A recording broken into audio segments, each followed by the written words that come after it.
네, 외국인은 그다지 순매도 규모 자체는 크지 않지만 순매도를 최근 들어서 계속해서 이어져 나가고 있는데 최근 들어서 또 어제 오늘 눈길이 쏠리는 것이 기관의 순매수입니다. 물론 순매수 자체도 역시 규모는 크지 않은데요. 어떤 의미가 있다고 우리가 봐야 하는 건지 알아보겠습니다. SK증권 영업부 PIB센터의 김우식 차장이 연결돼 있습니다. 안녕하세요. 네, 안녕하십니까. 네, 오늘 수급 포인트 단어부터 정리를 해주시죠. 예, 어제 외국인 잠깐 봤으니까요. 오늘 수급 포인트는 그 국내 기관으로 해서 한번 가보겠는데요. 글로벌 증시 전체적으로 또 양적 완화 축소 이슈가 다시 불거져 나오고 있죠. 또 뭐 입들이 주목받는 계절 아니겠습니까? 그래서 불확실성이 좀 커지고 있는데, 거기다가 또 옐런 차기 의장 후보의 연준 의장 후보의 또 청문회도 있기 때문에 그에 따른 불안감이 시장을 좀 지배하는 것 같습니다. 분명히 좀 역력하고요.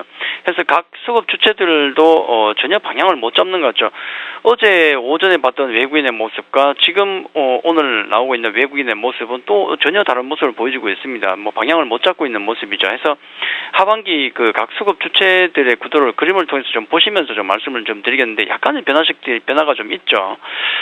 수급 주체별 동향 한 7월 1일부터 해서 살펴보시면 되겠는데 누적 순매수입니다. 우선 위쪽에 보시면은 7월 중순부터 해서 외국인 매수세가 까만색 선이죠. 이렇게 매수가 강하게 들어오고 또 지속되다가 최근에 우리 증시가 힘든 게 바로 이 부분이죠. 얼마 전부터 외국인 매수세가 둔화되거나 약간의 매도가 나오는 거죠. 약간의 매도로 하는 게 좋겠죠. 자, 요것 때문에 시장이 완전히 지금 무너지는 모습이 나오고 있죠. 반면에 이제 국내 증시에 있어서 가장 꾸준하게 기복 없이 계속 사고 있는 것은 연기금입니다. 빨간색 보시면 연기금인데 그 양 자체를 떠나서 가장 기복이 없죠. 계속 매수세를 보여주고 있는데 현재도 연말까지 한 1조에서 2조 정도의 매수 여력이 더 있다라고 보는 거죠.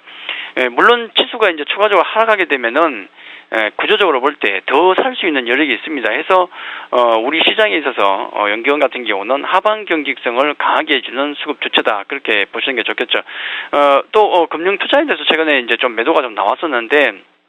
뭐 어떤 구조인지 모르겠지만은 단기적일 것이다라고 말씀드렸는데 역시나 차익거래에 관련된 것으로 나오고 있죠. 그래서 단기적인 현상으로 그칠 가능성이 높은 것이고요.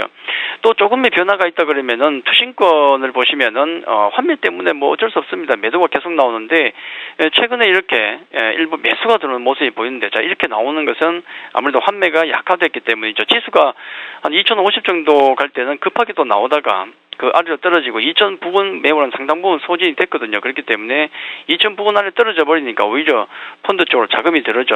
11월 11일 기준으로 오히려 펀드로 자금이 들어왔더라. 자, 이런 구조를 본다 그러면은 연기금이라든지 투신권 같은 경우는 또 연말에 일부 매수 여력은 좀 있지 않을까 하는 생각이 듭니다.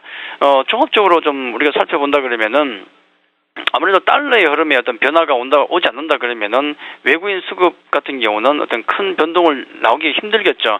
어떤 달러의 흐름의 변동이 오기 위해서는 양적 완화 축소 이 리스크가 줄어들어야 됩니다. 이번에 옐런 부의장이 청문회에서 어떤 얘기가 나올지 상당히 중요할 수밖에 없고요. 그래서 그 부분에 어떤 변화가 없다 그러면 지지부진할 수밖에 없는데 그러면 뭐 틈새 시장만 있겠죠. 뭐 놀 수는 없으니까 틈새 시장만 존재할 것 같은데 아무래도 기운을 조금 차리고 있는 투시권을 비롯한 국내 기관의 동향을 잘 살펴보면은 단기적으로 우리가 도움이 되지 않을까. 특히 국내 기관의 특징을 놓고 본다 그러면 최근 며칠 아마 보셨을 겁니다. 상당히 좀 안 좋은 실적이나 악재가 나온 종목들은 그냥 이유 불문 그냥 다 팔아버리죠. 다 팔아버리는. 일단 불안한 종목 같은 경우는 대규모 매도. 반면에 지금 살만한 종목은 많지가 않습니다. 뭐 4분기 실적 동향에 대해서 좀 불안한 전망도 나오기도 했었는데 뭐 실적이나 모멘텀을 겸비한 종목이 많지가 않거든요. 그렇기 때문에 그런 종목 같은 경우는 오히려 또 기관의 수급이 몰릴 수밖에 없다 해서 일단 단기적으로는 기관 쪽 수급을 조금 보시는 것도 도움이 되지 않을까 그렇게 말씀드리겠습니다. 네. 그렇다면 이들이 순매수에 나서고 있는 업종이나 종목군은 구체적으로 어떤 것들이 있는지 궁금한데요. 일단 업종을 보자면 특이한 건 거의 없고 기관 쪽에서 전기 가스 쪽으로 순매수가 좀 몰리고 있는 상황이거든요. 전반적으로 어떻게 평가를 하세요? 뭐 오늘은 또 어제와 다르게 또 완전히 좀 지지부진한 제가 특정 업종, 특정 종목을 잡아내기도 민망할 정도의 모습이죠. 소강 상태다 그렇게 봐야 되겠고요. 오늘 외국인은 또 어제 오전과 완전히 또 다른 모습, 비차익 매도를 동반해서 매도가 나오는데 대규모는 아닙니다만은 좀 무거운 분위기.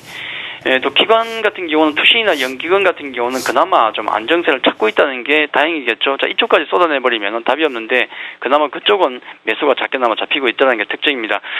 외국인 전기전자, 뭐 운수 장비, 화학, 금융 등등에서 상당수 쪽에 매도가 나오고 있고요. 반면 서비스 업종 정도만 매수가 들어오는 게 특징이고, 뭐 기관들도 마찬가지 흐름을 보이는데 뭐 전기전자, 서비스, 철강 정도 매도 혼조세죠. 반면에 전기가스, 금융, 화학, 통신 쪽에 매수가 들어오는데 또 약간 좀 경기 방업종에 대한 느낌이 좀 나기 때문에 뭐 기분은 썩 좋지 않은 상황이죠. 외국인 매수 종목을 보니까 그다지 큰 특징은 없습니다. 오전에 매수한 종목이 많지는 않아요. 뭐 예를 들어 삼성중고, 뭐 대우조선해양, 기아차 같은 종목, 또 한국전력 같은 종목 등등이 있지만은 어떤 시장을 이끌어 나가는 종목은 당연히 아니죠. 그렇게 봐야 되겠고, 자, 기관들 보시면 역시 마찬가지로 뭐 한국전력 같은 종목이 매수가 좀 많이 들어옵니다. 그 외에 남은 종목도 있지만 워낙에 매수 강도 자체가 미미하기 때문에 어떤 큰 특징을 잡기는 좀 힘든 또 소강 상태, 아무래도 청문회도 앞두고 있기 때문에 그에 따른 시장의 눈치 보기가 또 지금 되고 있는 것이 아닌가, 그렇게 말씀을 드리겠습니다. 네, 눈치 보기 장세가 계속해서 이어지고 있다라고 말씀해 주셨는데, 이런 가운데 우리가 특별히 주목을 해야 할 변수라든지 시장에 뭐 초점을 맞춰봐야 할 사항들은 어떤 것들이 있을까요? 예, 뭐 답이 없네요. 어제 흐름과 오늘 흐름을 놓고 보면 그냥 답답한 생각밖에 안 드는데, 그야말로 오리무중입니다. 뭐 안개 속에 들어가 있는 장세가 되겠고요. 특히나 뭐 우리나라 같은 경우 더 힘든 국면인데, 보통 우리가 이제 운전을 할 때 안개가 꽉 깨버리면은 아무것도 안 보이죠. 그럼 무엇을 보고 우리가 이제 앞을 갑니까? 보통 그 앞차에 비상등을 보고 가는 거죠. 그것만 바짝 보고 따라가거든요. 지금은 시장에서 그 비상등 역할을 하는 게 아마 달러 인덱스가 아닐까 하는 생각이 듭니다. 과연 달러의 가치가 지금 강세로 지금 돌아서는 모습이랑 조금 주춤하고 있는데, 여기서 좀 더 강세로 진행이 될지 아니면 다시 소강 상태로 들어갈지, 이게 어떤 우리 시장을 어떤 방향을 결정하는 주요 요인, 그기다 외국인 수급을 결정하니까 큰 시장을 결정하는 요인이 되겠고, 또 시장이 움직인다 그러면은 과연 그게 대형주가 될지 아니면은 개별주 쪽으로 갈지도 아마 이 부분 달러 인덱스가 결정할 가능성이 높다라는 생각이 들고요.